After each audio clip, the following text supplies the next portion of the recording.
अस्सलामुअलैकुम, मैं हूँ डाइटिशियन फ़ाइका। उम्मीद है आप सब लोग खैरियत से होंगे। आज का जो हमारा टॉपिक है वो है म्यूका हनी पे।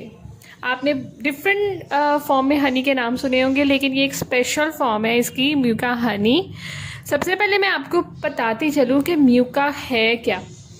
मानुका को मतलब इसको क्या कहते हैं, इसको उर्दू में क्या कहते हैं। ये एक छोटा सा दरख्त है जिसके पत्ते ना खुशबूदार होते हैं और जिसके फूल खुशबूदार होते हैं और इसकी लकड़ी ना मजबूत होती है।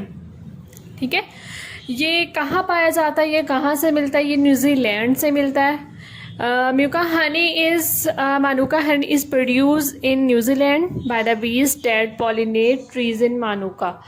ठीक है जी।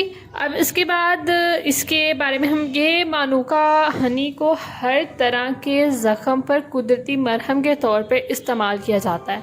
इसके कंपोनेंट्स क्या हैं, ये क्यों इतना, ये किस वजह से ये इतना अहम है, इतना मुनफरिद है, इसके बारे में बात करते हैं। तो इस शहद में ऐसी क्या बात है? तो इस शहद में ना एक मुनफरिद चीज़ है, एक ऐसी एंटी बैक्टीरियल क्वालिटी है इसकी जिसकी वजह से ये इतनी यूनिक है। उसमें मेथाइल ग्लाइऑक्सल MgO पाया जाता है, जिसकी वजह से जितना इस शहद में हाई कंसंट्रेशन होगी मेथाइल ग्लाइऑक्सल की, उतना ज़्यादा स्ट्रॉन्गर ये एंटी बैक्टीरियल इफेक्ट के लिए अच्छा होगा। ठीक है, अब दूसरी तरफ बात आती है कि शहद का इस्तेमाल ना सदियों पहले से शुरू हो चुका था। मुख्तलिफ़ तरीक़ों के ज़रिया पे मुख्तलिफ़ इक़साम में हर तरह से इसका इस्तेमाल किया जाता था और मुख्तलिफ़ रिसर्चेस से पता चला है कि इसमें बहुत सी एंटी बैक्टीरियल क्वालिटीज़ भी मौजूद हैं। ठीक है, हनी आपको डैमेज जो बैक्टीरिया की वजह से डैमेज हो जाता है बॉडी को, सेल को, उससे उसको प्रोटेक्ट करता है। ठीक है, और इन्फेक्शन की वजह से जो भी टिश्यूज़ या हमारे सेल डैमेज हो जाते हैं उनको ये रिपेयर करता है। ओके, ठीक है। अब इसके बाद दूसरी दफ़ा बात करते चलो कि हम इसको यूज़ कैसे कर सकते हैं। ठीक है, the main medical use for manuka honey is for wound and healing. हम इसको हर तरह के ज़ख़म पे उसको ज़ख़म को ठीक करने के लिए, हीलिंग के लिए इसको इस्तेमाल किया जाता है। यह अमूमन छोटे ज़ख़मों को और जलन को ठीक करने के लिए इस्तेमाल होता है।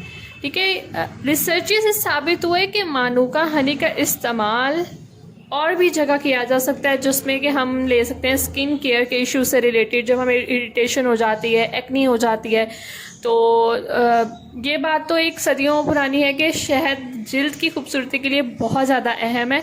इसके साथ साथ जो हमारी जिल्द पे जो इन्फेक्शंस हो जाते हैं, जो हमारी स्किन एलर्जिक हो जाती है, तो उस पर शहद बहुत अच्छा रहता है। आप इसका मास्क लगाएं तो ये हर स्किन टाइप की हर तरह की एलर्जी और दूसरी बीमारियों के लिए इस्तेमाल किया जाता है और ये बहुत ही बेनिफिशियल है।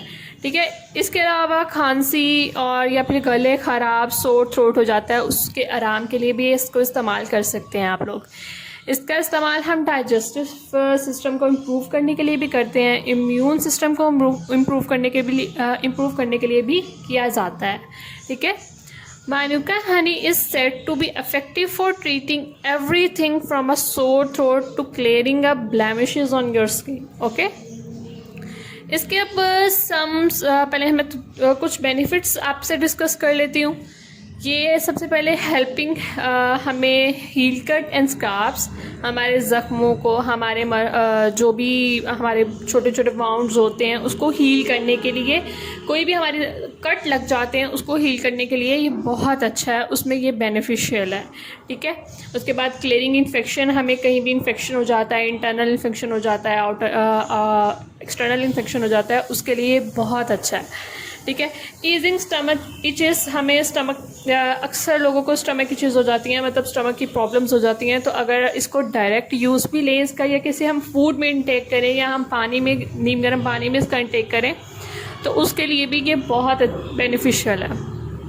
इम्प्रूविंग डाइजेशन, आपकी डाइजेशन को इम्प्रूव रखता है और बूस्टिंग द इम्यून सिस्टम, आपकी इम्यून सिस्टम को बूस्ट अप करता है। ठीक है, अब दूसरी तरफ बात आती है कि मानुका हनी हम यूज़ कैसे कर सकते हैं। सबसे पहले अगर मैं स्किन केयर से रिलेटेड बात करूं तो मानुका हनी हर तरह की सोजश और इरिटेशन जो कि एक्नी की वजह से हमें हो जाती है, इसको हम यूज़ कर सकते हैं। तो उसको हम चेहरे पे ना direct apply as a mask भी कर लें, 15 मिनट के लिए मास्क लगा रहने दें, तो आपको अच्छा रिज़ल्ट मिलेगा। आपकी जो इन्फेक्शन होगा, जो एक्नी होगी, उसको ये ठीक करता है। ठीक है, अब इसके बाद हम बात करते हैं कि इसके और भी बहुत सारे बेनिफिट्स हैं, जिसमें ये गैस्ट्रिक अल्सर को प्रिवेंट करता है, आपके दूसरे जो सिस्टिक फाइब्रोसिस हैं उनको प्रिवेंट करता है, उनको इम्प्रूव करता है, उसमें हेल्प करता है। तो ये सब थे इसके बेनिफिट्स। अब इसमें लास्ट में मैं आपसे डिस्कस करूँगी कि आप कुछ लोग होते हैं, क्योंकि इसके रिस्क और वार्निंग भी हो, कोई भी एक चीज़ है ना, उसका बेनिफिट भी है, उसके साथ उसके कुछ साइड इफ़ेक्ट्स भी होते हैं। कुदरती चीज़ है, इसमें मतलब उस तरह से साइड इफ़ेक्ट्स नहीं है, लेकिन फिर भी मैं आपसे शेयर करती चलूँ कि कुछ लोग होते हैं, कुछ लोगों को ना डॉक्टर से कंसल्ट करके, जिनको पता है कि हमें एलर्जिक हो जाएगा या फिर हमें ठीक नहीं रहेगा, उनको डॉक्टर से कंसल्ट करके करना चाहिए। जो मोस्टली प्रॉबेबली जो डायबिटिक पेशेंट्स हैं ना, जिनका शुगर लेवल हाई रहता है, क्योंकि शहद जो अभी हमारे पास हनी होगा उसमें शुगर लेवल होता है, उसका शुगर लेवल हाई होता है। तो आपको कंसल्ट करके डॉक्टर से, उसके बाद उसकी क्वांटिटी कितने में कैसे लेना है, उसके बाद उसको यूज़ करना चाहिए। ठीक है, कुछ लोग होते हैं उनको बीज से एलर्जी होती है, तो उनको भी ये साइड इफ़ेक्ट दे सकता है, मीन्स आई थिंक सो। ठीक है, अब उम्मीद है कि वीडियो इसकी प्राइस बहुत हाई है। मेरे फादर इसको यूज़ कर रहे हैं अमेरिका में, इसकी प्राइस बहुत हाई है, लेकिन it's a really amazing Honey. वो बताते हैं कि इसके बहुत बेनिफिट्स उनको मिले हैं। इसकी जो कहते हैं आप लोग कह लें, इसका टेस्ट बहुत यमी है, बहुत टेस्टफुल है, बहुत ही स्वीटी है। और मैं आप सबको सजेस्ट करूँगी कि आप अपनी हेल्थ केयर के लिए इसको ज़रूर यूज़ करें। उम्मीद है ये वीडियो आप सबके लिए बेनिफिट साबित होगी। अल्लाह हाफिज़, थैंक यू, टेक केयर।